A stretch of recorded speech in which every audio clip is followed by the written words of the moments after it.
পাকা সড়কে উঠে গেছে কার্পেটিং। শুষ্ক মৌসুম হওয়ায় রাস্তার ধুলায় ঢেকে যাচ্ছে চারপাশ। খানাখন্দে ভরা সড়কে হেলে দুলে চলছে যানবাহন।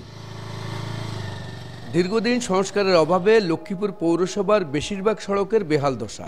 রাস্তায় সৃষ্টি হয়েছে ছোট বড় গর্ত, অনেক অংশ ভেঙে ও দেবে গেছে। এতে চলাচল অনুপযোগী হয়ে পড়েছে সড়কগুলো। এলাকাবাসীর অভিযোগ, পৌরসভার নিয়মিত কর পরিশোধ করা হলেও মিলছে না গুরুত্বপূর্ণ নাগরিক সেবা।